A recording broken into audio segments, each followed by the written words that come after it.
Salut Jamy. Salut Fred. Salut Vendredi. Et moi, je sens le gaz? Mais non, bonjour. Salut. Tiens, regarde ce que j'ai trouvé pour toi, aux puces. Mais c'est magnifique. On dirait... Un bonnet de ski. Pas du tout. Un bonnet de fou.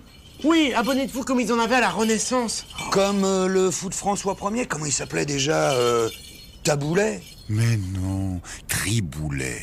Ah ouais, c'est ça. Ça me donne une idée. J'ai envie d'aller passer une journée de fou. Eh ben voilà, il est parti chez François Ier en 1518. Le fou. Bon, j'ai compris, je prends le service en route pour Amboise.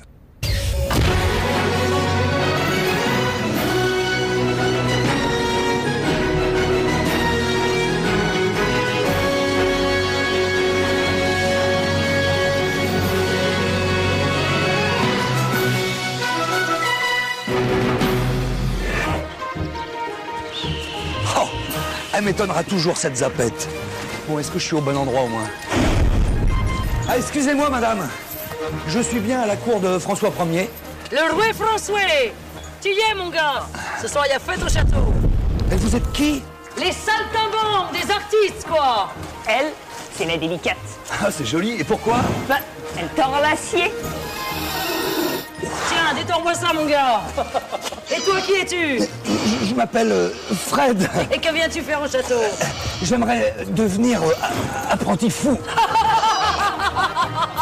Fou. Bouffon, tu veux dire? Triboulet. Ah, Triboulet, c'est lui justement que j'aimerais rencontrer. Allez, viens nous donner un coup de main, tu vas bien finir par le croiser, ton Triboulet. Il fourre son nez partout.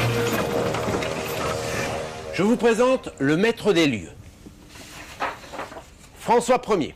Alors je sais, comme ça, on a un peu de mal à le reconnaître. C'est qu'habituellement, il porte la barbe sur les photos, enfin, sur les tableaux. Or, ce portrait est antérieur à l'image traditionnelle que l'on a de ce roi. En effet, nous sommes, enfin, Fred surtout, en 1518. À cette époque, François est encore un jeune premier, si j'ose dire. Il a 24 ans et il n'est roi que depuis 3 ans. Il a déjà été papa 2 fois et un heureux événement se prépare. D'où l'effervescence au château. Que vous dire d'autre? Eh bien, qu'il a fière allure et qu'il ne passe pas inaperçu du haut de son 1m90. Oh là là. T'as raison, Vendredi. C'est grand pour l'époque. Il aime le grand air. Aussi s'accommode-t-il très bien de l'environnement dans lequel la cour s'est installée, la vallée de la Loire. Et pourquoi pas à Paris?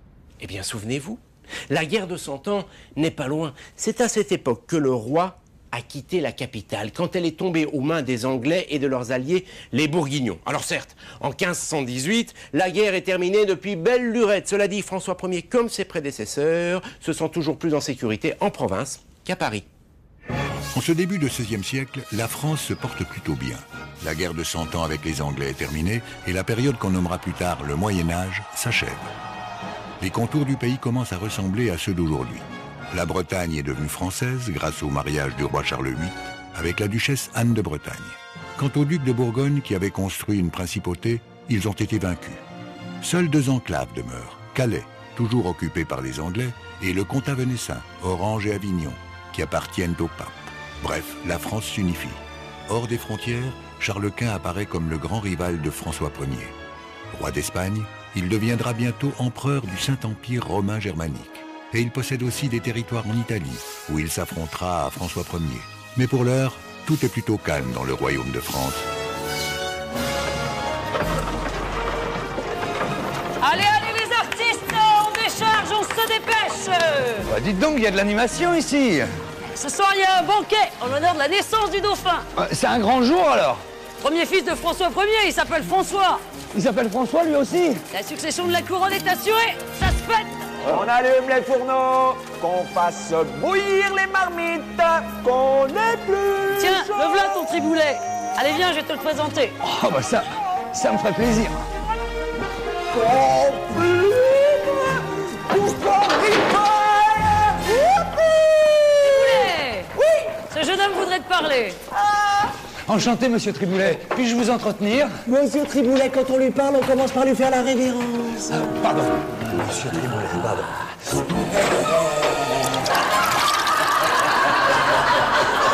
D'où tu sors, toi? Et comment tu t'appelles?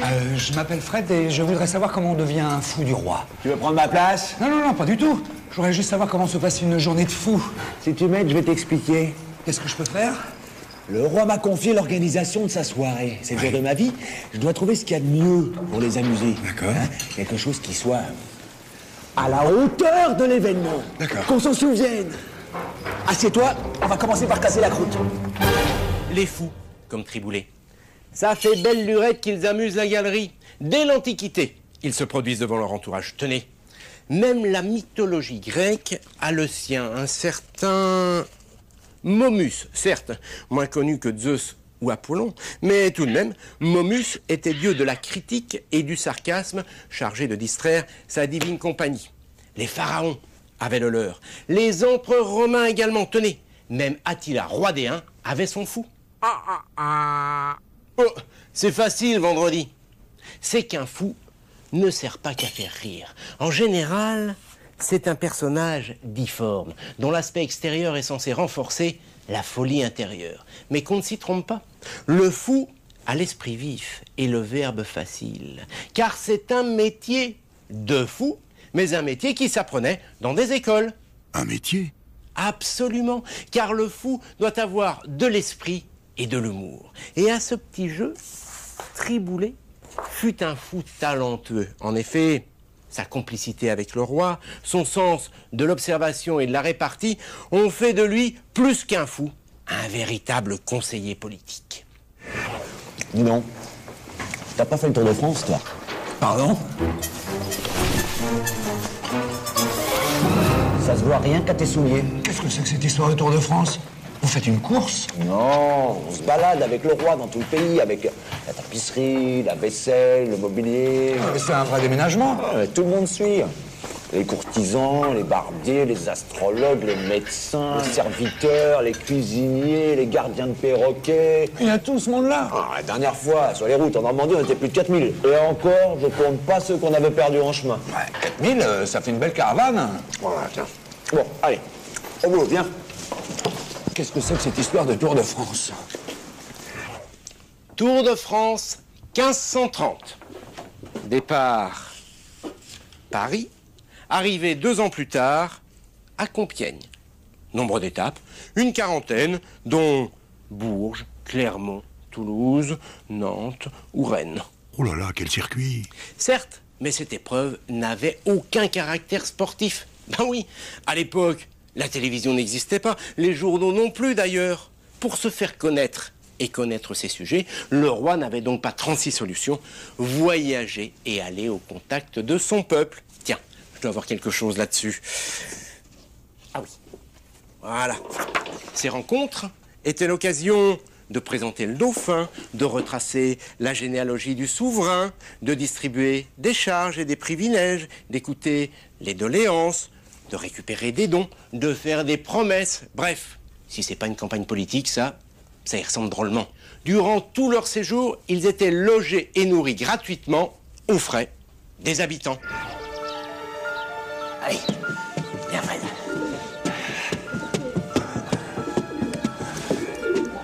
Où est-ce que tu m'emmènes, Triboulet? C'est pour le spectacle de ce soir. Je vais leur faire le plus beau numéro de ma carrière. J'aimerais bien voir ça. Allez, viens avec moi. Qu'est-ce que c'est que cet engin? Tu sors ça d'où? Ah, c'est moi qui l'ai fait. D'après les dessins d'Italiens. Regarde. Italien. Léonard de Vinci. Oh, Léonard, quel génie. Ah, il est pas en forme, ton génie, tu sais. Il a du mal à se servir de ses mains. Allez, fais-moi un coup de main. Tu peux quand même pas voler avec ça, Triboulet. Bah pourquoi pas? Bien sûr que si. Tiens, passe-moi la scie. Au fait, tu sais que c'est en Sion que Léonard de Vinci... N'importe quoi. Léonard est né à Vinci en Italie. Voilà pourquoi Léonard de Vinci. Mais enfin, Triboulet, je te jure que tu ne peux pas voler avec ça. Pourquoi? Attends, je prends de l'élan, tu vas voir. Arrête, t'as pas mis la voilure. T'as pas de surface portante. À la surface, quoi?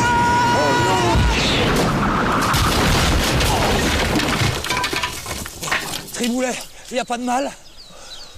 T'en parleras pas à François, hein? Promis. On va quand même lui dire 2 mots à ce Léonard. Léonard, je peux t'accompagner? Allez, viens.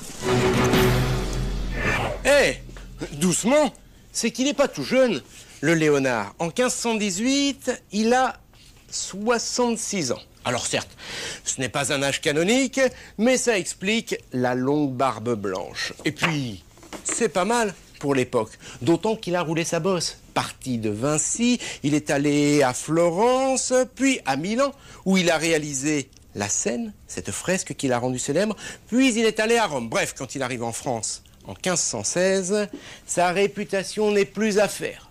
Quoique, de l'autre côté des Alpes, les Italiens ne jurent plus que par Michel-Ange. Vous savez, les plafonds de la chapelle Sixtine.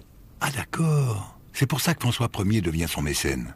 Absolument. Et en l'accueillant au Clos Lucé, François Ier ne lui a donné qu'une seule consigne. Fais ce que tu veux.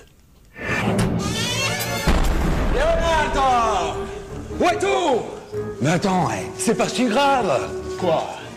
C'est pas parce que le roi lui a dit fais ce que tu veux qu'il a le droit de faire n'importe quoi. Leonardo! Il va finir par me faire honte. Léonard! Buongiorno, Triboulette. Ça fonctionne pas bien. Mon pauvre Triboulette, tu auras sûrement oublié quelque chose.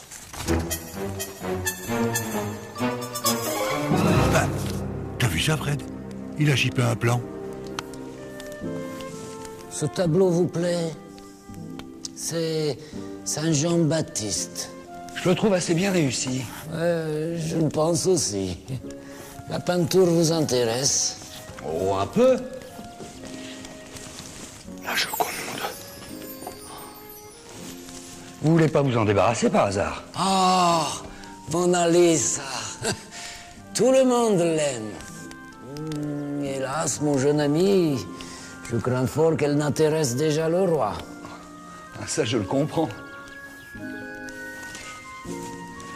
Vous vous intéressez à la mécanique aussi? Ah, C'est quoi ça?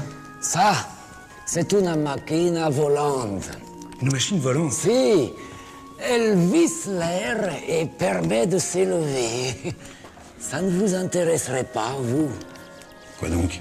Ah, de tutoyer les oiseaux, les étoiles, de vous déplacer très vite, en toute liberté sur Terre, ou bien de descendre là où fraît les truites et où les hommes ne peuvent plus respirer, sous l'eau. Je vous surprends sans doute, mais vous verrez que tout cela n'est pas qu'un rêve. Oh, ça, je veux bien vous croire, monsieur Léonard. Quel visionnaire, ce Léonard. Ses travaux semblent avoir des siècles d'avance sur son temps. Il explore toutes les sciences, de l'anatomie à la mécanique en passant par l'architecture, l'astronomie et le génie militaire. Il imagine ainsi des pièces d'artillerie, des canons et même une sorte de char d'assaut en bois qui ressemble un peu à une soucoupe volante. Il rêve aussi de conquérir les airs et de mettre au point une machine inspirée du vol des oiseaux, dont il esquisse déjà la théorie. Dites-moi, monsieur Léonard, je connais bien ce dessin. C'est de vous aussi? Ah, c'est une étude sur les proportions idéales du corps humain. D'accord. Et ce croquis, c'est quoi? Le cerveau. C'est comme ça que vous représentez le cerveau. Ah, le cerveau, encore un des grands mystères de la vie. Regardez. Vous avez 3 lobes principaux. Le premier reçoit les sensations. Oui. Dans le second se forment les images, la réflexion, la raison. Et le troisième contient la mémoire, mémorative. Vous en êtes bien sûr? Ah, ouais. Entrez. Votre cœur, maître. Je vais vous laisser. Je vois que vous passez à table. Non, simple nourriture de l'esprit. Mais c'est un cœur. Si, voyez-vous, en raison de mon grand âge, sans doute, je m'intéresse au fonctionnement de cet organe mystérioso et troublant. Qu'est-ce que la vie? Et qui sommes-nous? Et comment sommes-nous faits? Hein? Mais dites-moi, ce n'est pas un cœur humain? Non, des bœufs. Ah, vous me rassurez. Bon, eh bien, je vais vous laisser travailler. D'ailleurs, j'ai un train à prendre. Et voilà le travail de Léonard. Palpitant, n'est-ce pas? Alors même si Léonard de Vinci a beaucoup de connaissances, il ne pratique pas la médecine. En revanche, comme nombre de ses contemporains, il s'intéresse au fonctionnement de la machine humaine. Par ailleurs, en tant que peintre, il s'intéresse de très près au mouvement et par conséquent à la disposition des muscles dans notre organisme. Ceci expliquant probablement cela. Mais pourquoi un cœur de bœuf? Eh bien, parce que Léonard prend ce qu'il a sous la main. Attention, contrairement à une idée reçue, l'Église n'interdit pas les dissections de cadavres humains. En revanche, elle les limite. Du coup, il y a pénurie. Tenez, Rabelais, ça vous dit quelque chose? Rabelais, l'auteur de Gargantua. Eh bien, il était également médecin. Il raconte dans ses écrits que face à cette pénurie, il fallait parfois profaner des tombes pour se procurer des corps. Qu'est-ce que tu fais là, Triboulet? Alfred, aide-moi, aide-moi. Mais qu'est-ce que c'est que ça? T'as inventé le parachute? Oh, mais non, c'est encore un plan de ce Léonard, ça fonctionne pas non plus, hein. À mon avis, ce gars-là, on l'aura vite oublié.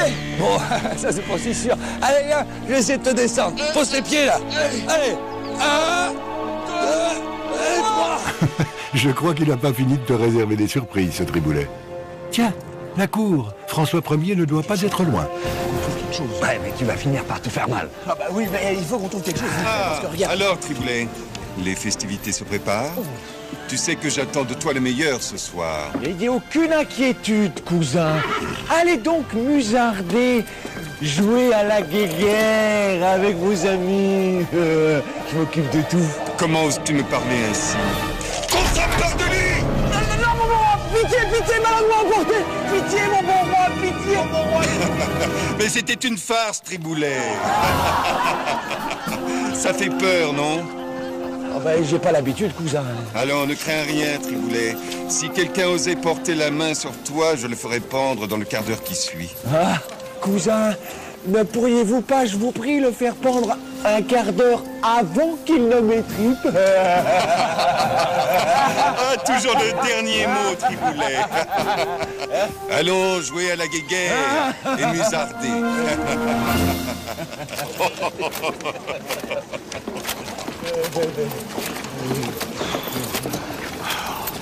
Ouais, on a eu chaud.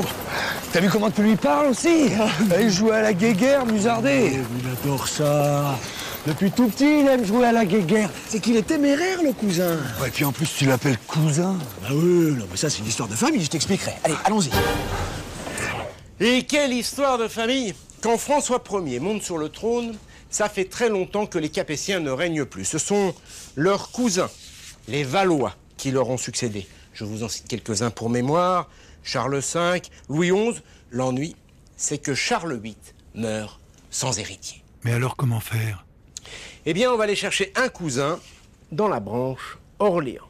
Louis d'Orléans, qui du coup devient Louis XII. Seulement, ce n'est pas gagné non plus. Louis XII a beau s'être remarié, il n'a point d'héritier. Heureusement, sentant le vent venir, il décide d'accueillir à Amboise un jeune cousin, François d'Angoulême, que l'on voit ici en compagnie de sa sœur, et auquel il va donner une éducation digne d'un futur roi. Ah ben ça c'est très prévoyant. Au passage, c'est à cette époque que Triboulet entre à la cour au service de Louis XII. Et c'est à cette époque qu'il a pris l'habitude d'appeler François mon cousin. Une façon probablement d'imiter Louis XII qui devait s'adresser en ces termes au jeune François. Mon cousin, mon cousin. Bien, vendredi. Mais revenons à notre histoire de succession. Comme prévu, Louis XII meurt sans héritier. Du coup, la couronne atterrit sur la tête de François d'Angoulême, qui, ma foi, était prêt à assumer cette tâche et qui, du coup, devient François Ier. Orphelin de père, le petit François d'Angoulême grandit entouré de femmes. C'est sa mère, Louise de Savoie, qui assure son éducation. Il est aussi très proche de sa sœur, Marguerite de Navarre, une jeune fille brillante qui deviendra plus tard écrivain et poète. Dès l'âge de 6 ans, son cousin Louis XII l'installe au château d'Amboise, où il reçoit une éducation politique, spirituelle, mais aussi militaire et sportive. Devenu adulte, François est un grand jeune homme robuste et cultivé, un futur roi bien dans sa peau. Oh non, pas lui. C'est quoi ça? C'est qui? C'est Pierre, le preux chevalier sans beurre et sans sacoche. Bayard, le chevalier sans peur et sans reproche. Lui-même, depuis Marignan, il se la joue, ça fait bientôt 3 ans. Voilà, tabouret! Mais où sont-ils donc tous passés? Le roi et François et toute la troupe? Ils sont allés musarder, jouer à la guéguerre. Je te laisse, je suis sûr qu'il va te raconter Marignan. Tu crois? Passez par là, j'ai vu de la lumière. Monsieur Bayard, quelle surprise de vous découvrir en fer et en os. Vous savez que vous êtes un héros? Un admirateur, ce que je vois. Viens, on va t'asseoir. Bayard. Fred, c'est le héros de Marignan. Tu vas sans doute me demander de te narrer mes exploits. Comment nous avons repris le duché de Milan. Marignan, 1515. Voilà, c'est ça. Imagine, on est en septembre 1515. Non, en août 1515. D'abord, on passe les monts. Tu penses bien, les Suisses, ils nous attendent pas par là, il y a point de chemin. Comment ça, les Suisses? Marignan, c'est en Italie. Oui, mais les Suisses étaient alliés aux Milanais. Ah, d'accord. Alors, comment vous avez fait s'il y avait point de chemin? Eh bien, on avançait et au fur et à mesure, on construisait le chemin. Et quand c'était pas possible, on démontait les canons pour les passer. De précipice en précipice avec des cordages. 72 canons. Tu imagines? Quelle audace! C'est palpitant. Et après? Après, on passe les Alpes. Et là, on arrive sur Villafranca. Je surprends Prosper Colonna, le bras droit du duc de Milan. Oh là, ça a dû chauffer. Mais non, il avait encore la bouche pleine. Il déjeunait. Je l'ai fait prisonnier, c'est tout. Alors c'est ça, Marignan? Attends, je raconte la suite. Après avoir franchi les Alpes avec une armée de 50 000 soldats, François Ier et ton ami Bayard s'approchent de Milan. Là, dans la plaine de Marignan, une armée de mercenaires suisses les attend de pied ferme. Les Suisses sont réputés invincibles dans toute l'Europe. Mais François Ier, à la tête de sa cavalerie, n'hésite pas à lancer l'assaut. Il est appuyé heureusement par son artillerie et ses 72 canons. Au terme d'une bataille qui fait plus de 15 000 morts, les Suisses finissent par abandonner le terrain le 14 septembre 1515. C'est gagné. François Ier reprend le duché de Milan. Qu'est-ce qu'on est allé faire en Italie? Une histoire d'héritage. À la fin du XIIIe siècle, le duc d'Anjou, le frère de Saint-Louis, avait conquis le royaume de Naples. Malheureusement pour lui, il n'était pas le bienvenu, à tel point qu'en 1442, un de ses héritiers, le roi René, fut chassé de son trône. L'histoire aurait pu s'arrêter là. Seulement, le bon roi René, qui n'avait pas d'héritier, eut la bonne idée de léguer le royaume qu'il n'avait plus, deviné à qui? À Charles VIII, roi de France. Ce dernier va s'empresser d'aller récupérer son dû manu militari. Malheureusement pour lui, il le repère aussitôt. Retour à la case départ alors. En quelque sorte, avec Louis XII, le successeur de Charles VIII, on pensait que les esprits se calmeraient. Eh bien pas du tout. Au contraire même, il en rajoute une couche. Héritier par sa grand-mère du duché de Milan, il revendique maintenant les 2 territoires. Et nous voilà repartis en Italie. Malheureusement, il n'aura pas plus de chance que Charles VIII. Alors vous pensez bien, lorsque François Ier monte sur le trône, il n'a qu'une idée en tête, réussir là où ses prédécesseurs ont échoué. Qu'est-ce que c'est que ça encore? Il est vraiment fou, ce Triboulet. Oh bah t'étais où? T'es cherché partout. Non mais c'est ça ton cheval? T'es pas au courant? Oh, tout doux, bijou. Oh. L'autre, je l'ai vendu au marché pour acheter du foin. Ah ouais? Et le foin, je l'ai vendu pour acheter une cravache. Elle est belle, non? Non mais n'importe quoi. Allez, assez discuté. Il faut absolument trouver une surprise pour ce soir. Suis-moi. Eh mais attends, on va où? Au jeu d'armes. Ça nous donnera peut-être une idée. Allez, on selle. Oh, yeah. Bon bah, tagada. Je voudrais acheter un cheval, Fred. Tu vas fatiguer. On te croit? Au fait, t'as rien à te faire pardonner? Pas spécialement, pourquoi? Parce que c'est le moment, regarde. Pour 87 livres, tu peux te faire pardonner d'un adultère. Et pour 15 livres seulement, d'un meurtre ou d'un viol. Même si le péché n'a pas encore été commis, en prévision simplement. C'est une blague. Non, si tu es généreux avec le pape, tu peux tuer, violer, escroquer et tu gardes ta place au paradis. Non mais qu'est-ce que c'est que cette histoire, Triboulet? C'est les indulgences du pape Léon X, tu connais pas? Non. Il a rien trouvé de mieux pour enflouer ses caisses. Eh ouais, mais il faut trouver de l'argent pour entretenir tous ces curés, pour construire toutes ces églises. Bah, quand je te dis curé, je te parle pas de leur vie de débauche. Bon, allez, on a encore du boulot. Ansel Fred. C'est incroyable cette histoire. Et ça choque personne. Bien sûr que si, ça gêne du monde, et en particulier un certain Martin Luther, un moine allemand. Exaspéré, il couche sa colère sur le papier et fait afficher le texte aux portes des églises. Le succès est immédiat. Et bientôt, c'est toute l'Europe qui se pose des questions. Martin Luther n'enrage pas seulement contre les indulgences, dont voici une reproduction, sorte d'attestation de pardon, qui au passage ont permis de financer la construction de Saint-Pierre de Rome. Il n'accepte pas non plus que certains papes aient des enfants. Ah bah dis donc. Ah bah. Au final, l'Église chrétienne va se diviser en deux. D'un côté, les catholiques, de l'autre, les protestants. Et les adeptes du protestantisme se font de plus en plus nombreux, en France comme en Europe. François Ier est hésitant. Il craint pour l'unité du royaume, mais il prend parti à plusieurs reprises pour les catholiques. Nous sommes à la veille des guerres de religion qui éclatent en 1562 sous le règne de Catherine de Médicis. Tout commence lorsque des catholiques brûlent des protestants qui célèbrent leur culte dans une grange. Ensuite, c'est l'escalade. Les guerres civiles se succèdent. Le massacre le plus sanglant a lieu le 24 août 1572. Des milliers de protestants sont assassinés à Paris. C'est la nuit de la Saint-Barthélemy. Il faut attendre l'arrivée d'Henri IV sur le trône pour mettre un terme provisoire à ces 40 années de guerre. Allez, viens, Fred, viens. Oh, c'est joli, hein, on dirait une kermesse.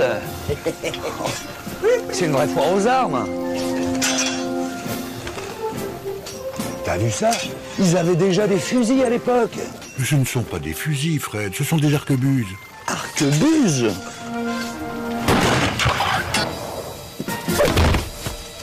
Ça doit changer la manière de faire la guerre, hein? Tu t'intéresses aux armes? Monsieur Bayard! Regarde ça, tu crois pas que ça va changer nos habitudes? C'est du fer, mon ami. Fini le boulet en pierre. Avec ça, rien ne résiste. On m'attend. François! Messire! Hé, y'a pas là, Triboulet! Viens! Qu'est-ce qu'il y a? Je crois que j'ai une idée pour ce soir. C'est quoi? Imagine l'émotion que ça a provoqué. Tu prends une courtisane ou un courtisan, par exemple toi. Tu mets une pomme sur la tête, tu fais quelques pas, et d'une flèche, tu fends la pomme en deux. Ça devrait faire de l'effet, ça, non? Hop. Triboulet, tu sais où moi tirer avec un arc? Mais bien sûr.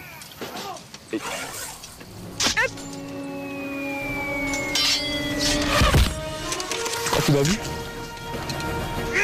Oh là là là. À mon avis, Fred, tout ça, ça va mal finir. Décidément, je m'en sortirai jamais. Hein. Cette fois-ci, je sors ma dernière carte. Allez, viens m'aider. Qu'est-ce qu'il a encore imaginé? Ça m'étonnerait qu'avec ça, je les épate pas. Mais c'est quoi cet engin? C'est une machine de guerre. Tu veux dire un char d'assaut? Mais t'as trouvé ça où? C'est un plan que j'ai chipé à Léonard. Encore? Mais t'es sûr qu'il va tenir jusqu'au château, ton char? Évidemment, c'est prévu pour les champs de bataille. En attendant, on va pas faire une arrivée discrète, hein? Pour une surprise. Attends, on va jeter un coup d'œil à l'extérieur. Oh! Bayard! Oh non! Fermez les portes! Je t'avais prévenu, Fred, hein. Tu m'écoutes jamais. T'as-tu foutu? Non, rassure-toi, la journée n'est pas finie. On a encore le temps. Allez, viens. Oh, c'est par là, le château? Oh, je sais pas. Ah, l'artillerie. Ça va faire du bruit. Avec les canons et les boulets en fer qui d'un seul coup peuvent briser les assauts de la cavalerie et des fantassins. Ceux qui vont dédaigner ces nouvelles armes vont le payer très cher. François Ier lui-même va en faire les frais. Tenez, nous n'y sommes pas encore, mais à la bataille de Pavie, François Ier va regretter de ne pas les avoir utilisés davantage. Que s'est-il passé? Eh bien, souvenez-vous, En 1515, la France récupère le duché de Milan à la bataille de Marignan, qu'elle perd quelque temps plus tard suite à une sombre histoire de trahison. En 1525, François Ier est bien décidé à prendre sa revanche. Il pénètre dans Milan, les doigts dans le nez. Au lieu de s'arrêter là, non, il continue jusqu'à Pavie qu'il assiège. Et là, qu'est-ce qui lui prend? Contre l'avis de ses généraux, il décide de lancer sa cavalerie à l'assaut de la ville assiégée. Une idée de ses vieux compagnons d'armes pour faire la guerre à belles enseignes découvertes, comme il disait. Tu parles. Du même coup, il place sa cavalerie entre l'ennemi et son artillerie, qui l'empêche ainsi d'agir. Et voilà comment François Ier perdit 10 000 hommes et la bataille de Pavie, au cours de laquelle il fut fait prisonnier par Charles Quint, son grand rival. Eh oui, le roi de France est prisonnier et emmené à Madrid. Pendant sa captivité, c'est sa mère, Louise de Savoie, qui assure la régence du royaume. Des pourparlers s'engagent. Charles Quint est exigeant. Il réclame entre autres la restitution de la Bourgogne et le mariage du roi avec sa sœur Éléonore d'Autriche. François Ier accepte ce mariage stratégique. En revanche, il n'a pas l'intention de rendre la Bourgogne. Il signe pourtant le traité afin d'être libéré. Mais en gage de l'exécution de ce traité, il doit livrer en otage ses 2 fils âgés de 7 et 8 ans qui resteront prisonniers en Espagne pendant 4 ans. L'affaire se dénoue en 1529. La France cède la Flandre et l'Artois à Charles Quint, mais conserve la Bourgogne. Bien, on va rentrer par derrière, j'ai prévu. Eh ben, t'en fais pas, Triboulet, on va finir par la trouver, cette idée. Bon, je vais vous aider, les gars. Regardez un peu autour de vous, tous ces artisans et ces artistes. Je vous rappelle que François Ier rapportait de ses campagnes d'Italie son amour pour les arts, pour les beaux ouvrages et surtout pour cette architecture élégante dont il s'inspire pour transformer ou bâtir ses châteaux. Une architecture raffinée qui rappelle celle de la Grèce antique. C'est pour ça qu'on parlera plus tard de Renaissance. Offrez-lui un château. Je suis sûr que ça lui fera plaisir. Eh, Triboulet, c'est quoi ce petit monstre? C'est pas un monstre, c'est une salamandre. C'est l'emblème de mon bon roi, mon François. J'oserais plus jamais le regarder dans les yeux. C'est vrai que c'est quand même du beau travail. Hein. C'est vrai, à la Renaissance, on change de décor. Commençons par le gros œuvre. Fini, le rustique château fort aux murs épais perché sur une colline. Oh, ce n'est pas qu'une question d'esthétique, c'est aussi parce que ce type de construction n'est plus du tout justifié.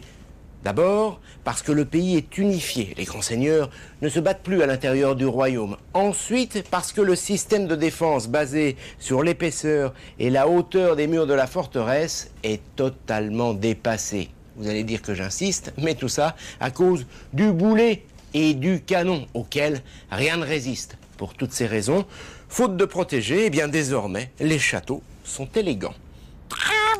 Et t'as encore rien vu vendredi. Désormais, l'ouvrage est ouvert sur l'extérieur. Les meurtrières d'antan sont remplacées par de larges ouvertures qui laissent entrer la lumière. Des fenêtres à meneaux, c'est-à-dire constituées d'une croisée de pierre. C'est un élément caractéristique de la Renaissance. Un mot sur la déco également. On rajoute des piliers un peu partout et puis des moulures et des niches entre les niveaux. Bref, tout est fait pour le plaisir des yeux. Eh ben, dis donc, on peut dire qu'on l'a échappé belle, hein. Ouais. Ben, on dirait le groupe de la dernière fois. C'est quoi, c'est l'orchestre du roi? Non, c'est des itinérants du spectacle. La dernière fois, il y en a un qui a fait un sacré solo de lutte. Un solo de lutte? Eh ben viens, on va aller les voir. Allez, viens, ça va te changer les idées. Allez, Triboulet. Ah, t'as raison, la musique adoucit les mœurs. D'ailleurs, grâce à l'imprimerie, elle connaît à cette époque une véritable renaissance. La musique et la chanson française se diffusent partout en Europe. Ça devrait remonter le moral de Triboulet, non? C'est toujours la même chose. Ils pourraient renouveler leur répertoire.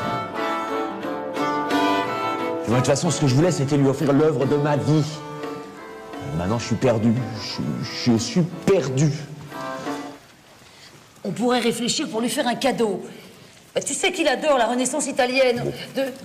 Il pourrait par exemple des tableaux, des tentures, des tapisseries. Et il les a tous, c'est les plus beaux. Ah là, c'est mal parti. Jamy, t'as pas une idée? Une idée? Alors là, non. Et toi, vendredi, t'aurais pas une idée? Diabo, diabo, Mais qu'est-ce que tu racontes? Tu deviens fou, toi aussi? diabo, diabo. Puisque je vous dis que je suis perdu, je pourrais plus le regarder dans les yeux. Vous comprenez pas que j'ai honte? Hein? De toute façon, je suis même plus digne d'être son fou. D'ailleurs, j'ai jamais été grand-chose. Quand j'étais gosse, dans les faubourgs de Blois, les gamins me jetaient des pierres. Ils se moquaient de moi à cause de mon grand nez et de mes yeux caverneux. Je suis pas beau. Hein? Je suis pas beau. Et puis, je suis tout tordu.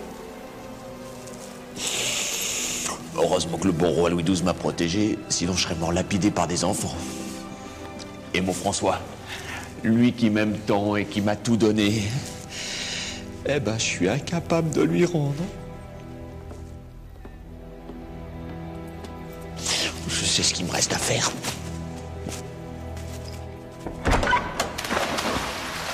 Triboulet s'est jeté dans le puits. Triboulet s'est jeté dans le puits? Mais il faut faire quelque chose, on peut pas le laisser comme ça. Attends, tu crois qu'il s'est vraiment tué? J'en sais rien, Fred. Jamy, en quelle année il est mort, Triboulet? Triboulet est mort? Bah, j'en sais rien, moi. Faut que je vérifie. Triboulet, la mort de Triboulet. Bon, bah c'est pas dur. Je vais aller vérifier. Allez, je me zappe en 1534 pour voir.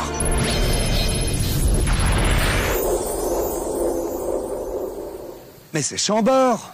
Vous auriez pu me faire arriver ailleurs que sur le toit. J'ai l'air d'un cambrioleur. Mais non. Oh là, c'est drôlement haut. Il y en a un trou sur le toit. À la garde, à la garde. Qu'est-ce que je disais? Ça commence mal. Allez, Fred, détends-toi. Tu es sur l'un des joyaux de la Renaissance. Chambord, mon ami, la gloire de François Ier, le château de tous les records, 440 pièces, 365 fenêtres, 13 escaliers et un mur d'enceinte de 30 km. Et combien de cheminées? 282, enfin je crois. Ah, merci, tu me donnes une idée. J'attends un petit peu plus d'insolence et d'irrespect, sinon tu ne seras jamais un bon fou. Ouais, eh ben bravo. Mais monsieur, que signifie cette intrusion dans ma classe? Mille excuses, j'ai glissé sur le toit. Mais vous allez peut-être pouvoir me renseigner. Est-ce qu'il y a un certain Triboulet ici? Mais jeune homme, il se repose. C'est la pause. C'est épuisant de donner des cours debout. Vous me rassurez? Il est vivant alors? Ah, ça pourrait être vivant, il est vivant. Mais dites-moi, vous êtes une folle vous aussi? Oui, mais ça ne se voit pas. Ah mais j'ignorais qu'il y avait des folles.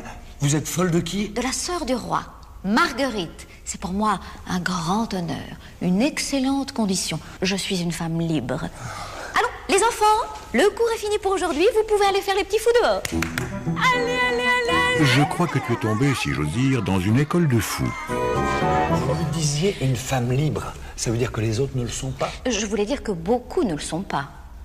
Dès votre plus jeune âge, vous êtes promise à un homme que généralement vous n'aimez pas. Et lorsque vous êtes mariée, vous êtes soumise à chaque instant. Oh, c'est vrai que c'est pas très drôle. Ah non, il faut attendre d'être veuve pour retrouver sa liberté. Alors c'est ça la condition de la femme à votre époque? Enfin, je dirais à notre époque. Venez, je vais vous guider jusqu'à Triboulet. Avec grand plaisir. Eh oui, Fred, c'est ainsi.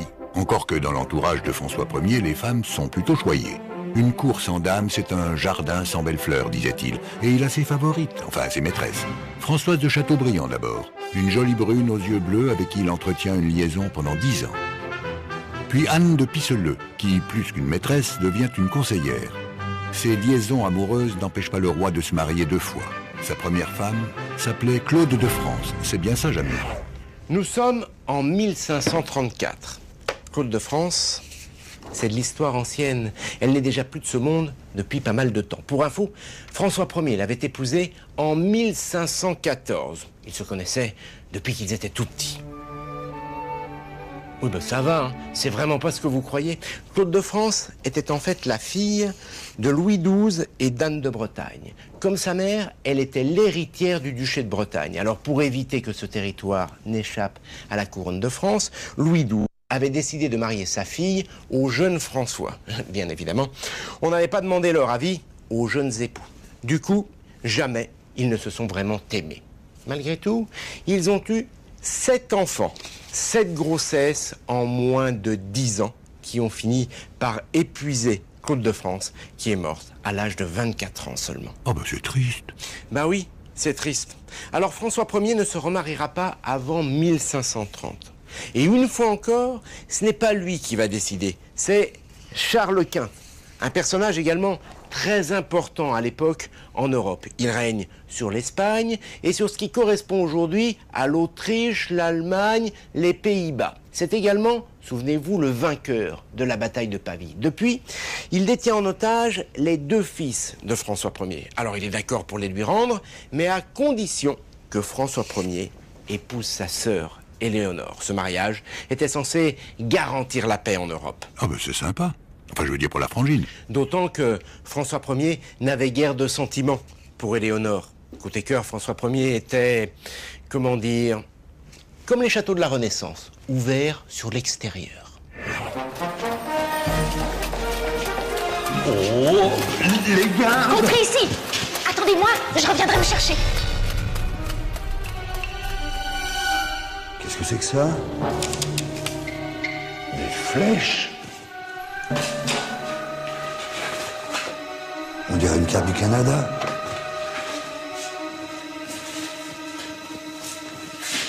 C'est une lance d'Indien, ça. Mais je suis où? Ben Fred, t'as oublié? En 1534, Jacques Cartier vient tout juste de découvrir la Nouvelle-France. Enfin, le Canada, si tu préfères. Lors de son premier voyage, en explorant les côtes de cette terre inconnue à la recherche d'un passage vers l'Asie, il fait connaissance avec le peuple iroquois. La rencontre est pacifique, même amicale, et le chef indien accepte de laisser ses 2 fils partir en France. Jacques Cartier ramène ainsi à son roi la preuve de sa découverte. Les 2 Iroquois passent 1 an à la cour avant d'être ramenés lors d'un second voyage. Avec François Ier, la France conquiert ainsi le Nouveau Monde jusqu'alors réservé aux Portugais et aux Espagnols. Pas facile, à l'époque, de récupérer un petit bout de Nouveau Monde. Surtout quand on est français. En effet, les Espagnols et les Portugais ont le monopole. Pas parce qu'ils ont de bons bateaux, mais parce que le pape en a décidé ainsi. Oui, monsieur, dame, le pape a décidé que toutes les terres situées à gauche de cette ligne reviendraient aux Espagnols, exception faite du Brésil, et toutes celles situées à droite reviendraient aux Portugais. L'affaire a été réglée en 1494 au traité de Tordesillas. Ah bah dis donc, il manquait pas de toupet.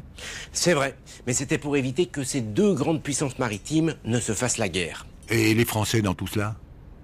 Les Français, les Anglais, les Hollandais, ils n'apprécient pas beaucoup cette mesure. D'ailleurs, François Ier va monter au créneau. Il déclare, je cite, « Le soleil brille pour moi comme pour les autres, et je voudrais bien voir la clause du testament d'Adam qui m'exclut du partage du monde. » Comme tu dis, évidemment, le pape ne pourra jamais produire ce document, et les Français pourront partir à l'assaut des mers. Faut nous sortir, ils sont partis. Ils m'ont même pas vu.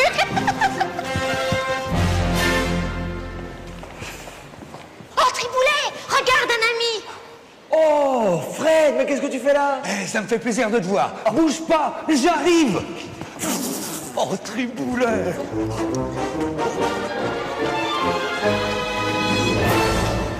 Je comprends pas. On l'a pas croisé. Ah bah oui, on l'a pas croisé. Triboulet, t'as changé de place? Non, j'ai pas bougé. Voilà, attends, j'ai une idée. Nous, on descend, et toi, tu montes. Oui, c'est ça. Nous, on descend et toi, tu montes. Ah Dis donc, Fred, j'ai comme l'impression qu'il se moque de toi.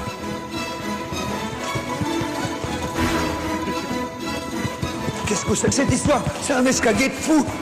Mais non, c'est un escalier très ingénieux dont l'idée reviendrait une fois encore à Léonard de Vinci. Regarde, il est composé de 2 escaliers superposés, emboîtés l'un dans l'autre. On peut donc monter et descendre sans jamais se croiser. Et ça peut durer longtemps, frère. Quelle idée cet escalier. Je suis sûr qu'ils se sont payés ma tête. Oh, Fred, ça fait plaisir de t'avoir. Triboulet! Bah, dis donc, mais t'as un secret, t'as pas changé d'un poil. Vous connaissez depuis longtemps? Ah oui, ça fait longtemps, oui. Depuis la naissance du petit François. Au fait, merci pour ton idée, c'était génial. Hein. De quelle idée il va parler?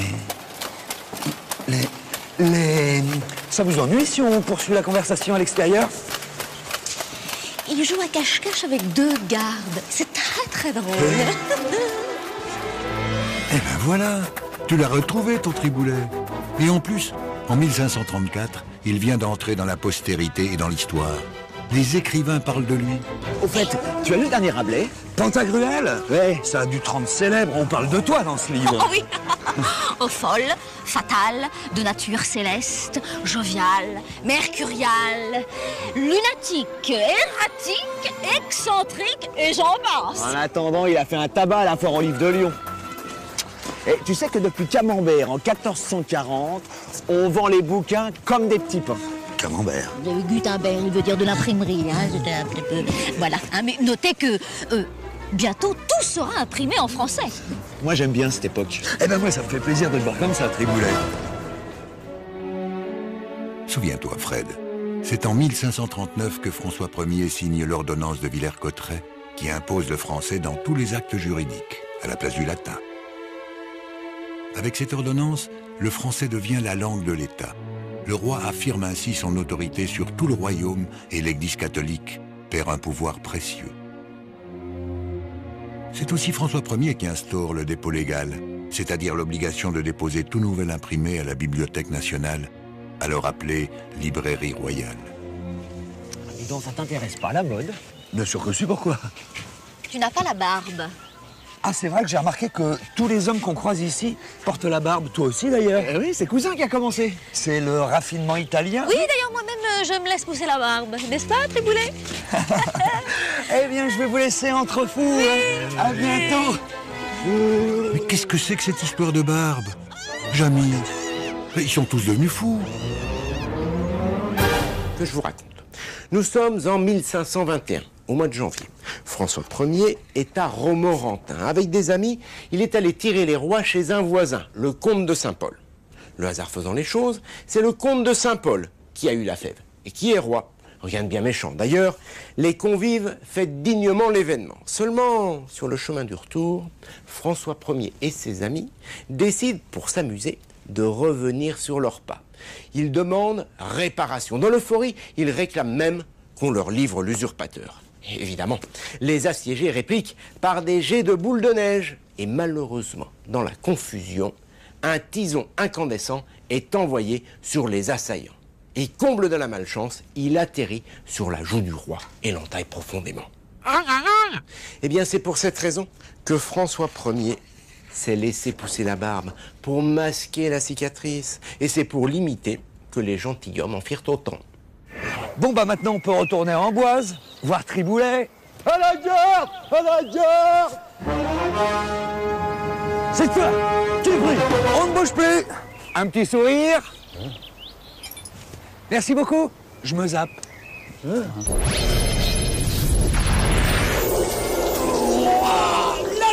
je veux mourir!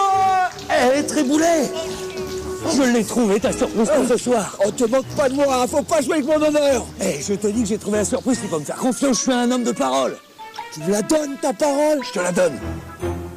Alors, je te crois. Alors, les amis, la vie est belle, répandons la joie. Oh, tu nous as fait peur. Oh, que la fête commence!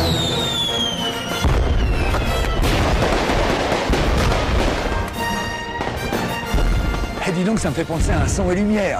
Un quoi? Non, rien. Eh, raconte-moi alors, c'est quoi ton idée de surprise? Bah écoute, tu diras au roi que ça s'appelle une illusion. Illusion? Voilà, tu t'en souviendras? Bien sûr. D'accord. Ah, dis donc, il y a toute la cour qui est en train d'arriver, là. Je sais pas trop comment me tenir, moi. J'ai un peu le trac. Tu te tiens normalement, comme d'habitude, y a pas de problème. Moi, je lance les opérations. 3, 4. J'espère que ta surprise est bonne, Fred. Toute la cour est là.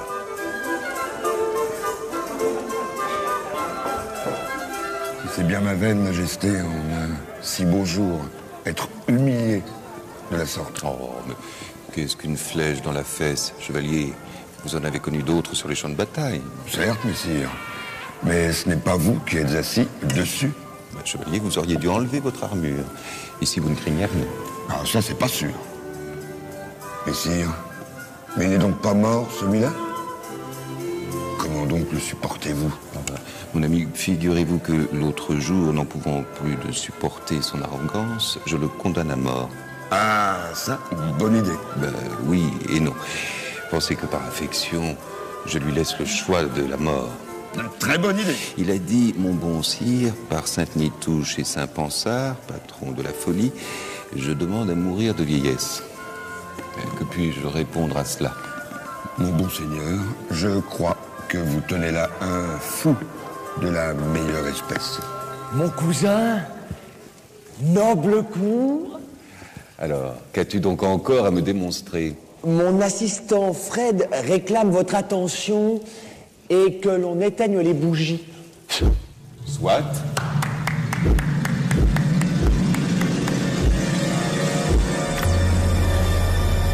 Oh, Triboulet, le château de mes rêves. Tu me ravis. Je suis ébloui. Je ne sais quel génie te possède. Oh, mon cousin, je renais. C'est une renaissance. C'est la renaissance.